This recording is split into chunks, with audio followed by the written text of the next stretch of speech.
အားလုံးပဲမင်္ဂလာပါခင်ဗျာ UK Master ရဲ့ Facebook နဲ့ YouTube Channel တွေကနေကြိုဆိုပါတယ်ဒီကနေ့ရဲ့နောက်ဆုံးရအားကစားသတင်းတွေကိုကြည့်ရမယ်ဆိုရင်တော့စီးရီးရဲ့ထိပ်သီးကလပ် Juventus အသင်းကတော့အတလနာအသင်းရဲ့တိုက်စစ်မှုဒူဗန်ဇဘာတာကိုခေါ်ယူဖို့ကြိုးပမ်းမှုတွေပြုလုပ်နေပြီဖြစ်ပါတယ်Juventus အသင်းက28နှစ်အရွယ်ရှိတဲ့ကိုလံဘီယာလက်ဝဲစင်တိုက်စစ်မှုဇဘာတာကိုယူရိုတန်း30နဲ့ခေါ်ယူဖို့ကမ်းလှမ်းခဲ့တယ်လို့ဆိုတာပါအီတလီချန်ပီယံအသင်းကတိုက်စစ်မှုဂွန်ဇာလိုဟီဂွဲရဲ့နေရာမှာအစားထိုးဖို့ကြိုးပမ်းနေတာဖြစ်ပြီးဇဘာတာကိုအရခေါ်ယူဖို့ကြိုးပမ်းနေတယ်လို့ဆိုတာပါဇဘာတာဟာဒီနေ့ရာသီတွင်းစီးရီးပြိုင်ပွဲရဲ့28ပွဲမှာ18ဂိုးထိသွင်းထားသူဖြစ်ပြီး Juventus ကကမ်းလှမ်းမှုကိုအတလန်တာဘက်ကလက်ခံပွဲရှိတယ်လို့အီတလီမီဒီယာတွေမှာဖော်ပြနေတာပါ Juventus အသင်းကတော့ဇဘာတာအပြင်အာဆနယ်ရဲ့တိုက်စစ်မှုအလာဇနာလာဂဇက်ကိုလည်းစောင့်ကြည့်နေတာလည်းဖြစ်ပါတယ်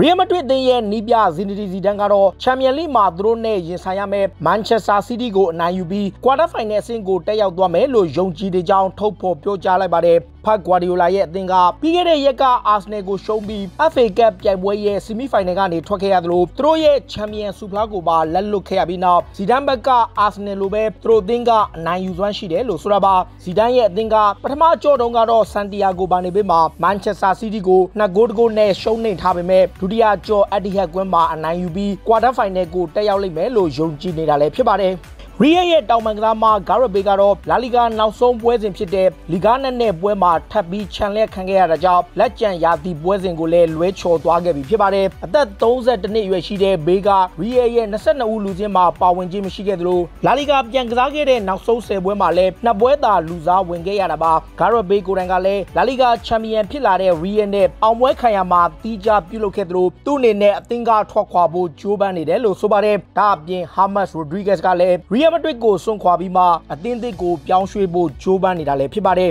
ဘာဆိုနာအသင်းကတော့နွေရာသီမှာအာဂျင်တီးနားတိုက်စစ်မှုလိုထာရိုမာတီနက်စ်ကိုသာအရခေါ်ယူသွားမယ်လို့ဆိုပါတယ်အာဂျင်တီးနားတိုက်စစ်မှုကိုတော့ဘာဆိုနာအသင်းကတနင်္လောက်ခယူရို10နဲ့ပုဂ္ဂိုလ်ရေးဆိုင်ရာသဘောတူညီမှုရထားတာပါအင်တာမီလန်ဘက်ကတော့သူတို့ရဲ့ကစားသမားကိုရော်ဂျင်းစာချုပ်111တန်းထိပေးမှသာရောင်းချမယ်လို့ဆိုထားပေမဲ့ဘာဆိုနာရဲ့ကစားသမားအလိုက်ပေးပြီးငွေသားနဲ့ကမ်းလှမ်းမှုကိုလက်ခံထားတာကြောင့်အီတလီစီးရီးရဲ့ပြိုင်ပွဲပြီးဆုံးရင်တော့လိုထာမာတီနက်စ်ကဘာဆိုနာကိုပြောင်းရွှေ့ဖို့ရှိနေတာပါပြည်သစ်ကလပ်မိုနာကိုအသင်းကလည်းသူတို့ရဲ့နီးပြရောဘတ်မိုရီနိုကိုယာဒူးကထုတ်ပယ်လိုက်ပြီးဖြစ်ပါတယ်42နှစ်အရွယ်ရှိတဲ့မိုရီနိုဟာပြီးခဲ့တဲ့ဒီဇင်ဘာလကမှမိုနာကိုနီးပြအဖြစ်ခန့်အပ်ထားခြင်းခံရသူဖြစ်ပြီးလိပြိုင်ပွဲမှာအဆင့်9နေရာသာရရှိခဲ့လို့ယာဒူးကထုတ်ပယ်ကြောင်းမိုနာကိုကလပ်အသင်းကကြေညာခဲ့တာလည်းဖြစ်ပါတယ်တခါဘူရီရှာဒေါ့မန်အသင်းကလည်းမန်ချက်စတာယူနိုက်တက်ကခေါ်ယူဖို့ကြိုးပမ်းနေတဲ့ဂျေဒန်ဆန်ချိုကိုတော့ပေါင်တန်း100နဲ့ရောင်းချမယ်ဆိုတဲ့သတင်းတွေကိုညှင်းဆန်ပယ်ချလိုက်ပါတယ်အသက်20ရွယ်ရှိတဲ့အင်္ဂလန်တောင်ပန်ကစားမကိုတော့ယူနိုက်တက်အနေနဲ့အရခေါ်ယူလိုချင်မှာကပေါင်115တန်းထိပေးရမယ်လို့ဆိုတာပါအဲ့ဒီဂျေကိုပေးချေနိုင်ခြင်းမရှိပါက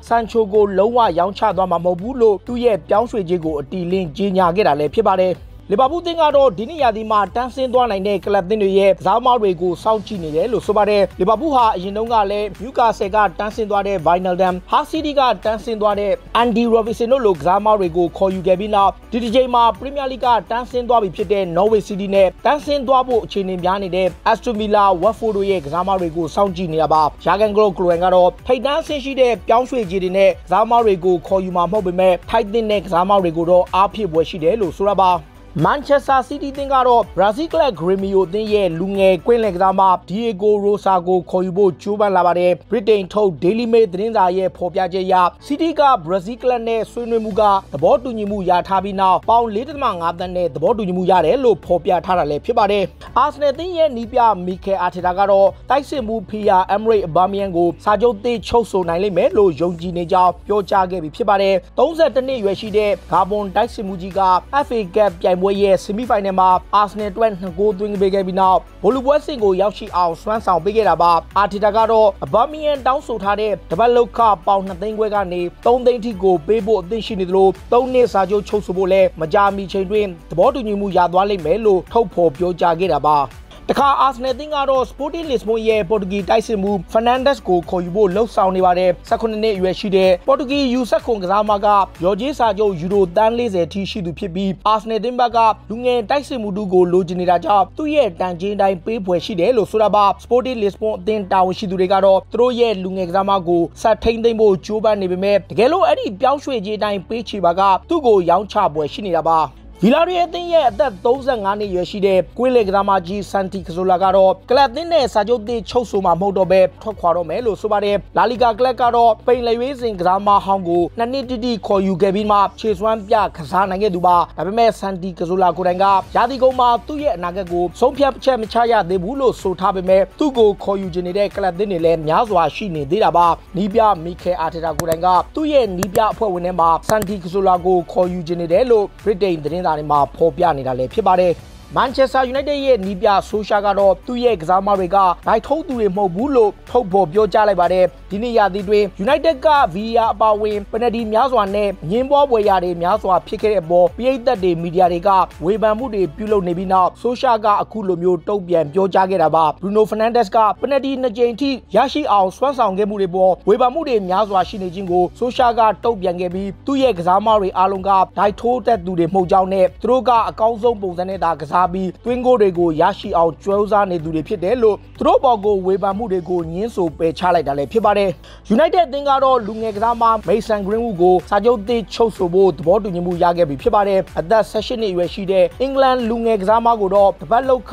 ပေါင်4000ထိတိုးပြီးစာချုပ်သစ်ချုပ်ဆိုဖို့ကြိုးပမ်းလာတာပါ Greenwood ကတော့ပြီးခဲ့တဲ့6လကမှ United နဲ့ Professional စာချုပ်ချုပ်ဆိုထားသူဖြစ်ပြီးသူ့ရဲ့ခြေစွမ်းကို United အသင်းကကြိုက်နှိကျတာကြောင့်ကာလရှည်ကြာစာချုပ်သစ်ဖြစ်တပတ်ပေါင်4000ထိထပ်တိုးပေးခဲ့တာလည်းဖြစ်ပါတယ် Chelsea အသင်းကလည်း Manchester United ရဲ့လူငယ်ကစားမ Dean Henderson ကိုခေါ်ယူဖို့ကဆက်ပြီးကြိုးပမ်းမှုတွေပြုလုပ်နေပါတယ် Britain ထုတ် Daily Express ရဲ့ဖော်ပြချက်အရ United က Chelsea ကိုရောင်းချမှာမဟုတ်ဘူးလို့Henderson ရဲ့အပြောင်းရွှေ့ကိုလည်းပိတ်ပင်ထားတယ်လို့ဆိုတာပါ Chelsea ကတော့23နှစ်အရွယ်ရှိတဲ့အင်္ဂလန်ဂိုးသမားကိုပေါင်တန်း40လောက်နဲ့ခေါ်ယူနိုင်ဖို့ကြိုးပမ်းနေသလိုကစားမရဲ့ agent ဖြစ်သူကိုလည်းဆက်သွယ်မှုတွေပြုလုပ်ထားတယ်လို့ဆိုတာပါ Dean Henderson ကတော့ Old Trafford ကိုပြန်ပြီးပုံမှန်တနေရာရဖို့အာမခံချက်မရှိတာကြောင့် Chelsea သင်းကိုပြောင်းရွှေ့ပွဲရှိတယ်လို့ British Media တွေမှာဖော်ပြနေတာလည်းဖြစ်ပါတယ် Willian ကတော့ Chelsea မှာဆက်နေခြင်းနေပေမဲ့ Club သင်းဘက်က3နှစ်စာချုပ်မတိုးဘဲ2နှစ်စာချုပ်နဲ့သာကမ်းလှမ်းမှုပြုလုပ်ခဲ့တာပါ Willian ကိုယ်တိုင်ကတော့ Chelsea အနေနဲ့သူ့ကို3နှစ်စာချုပ်တက်တန်းတိုးခဲ့ပါက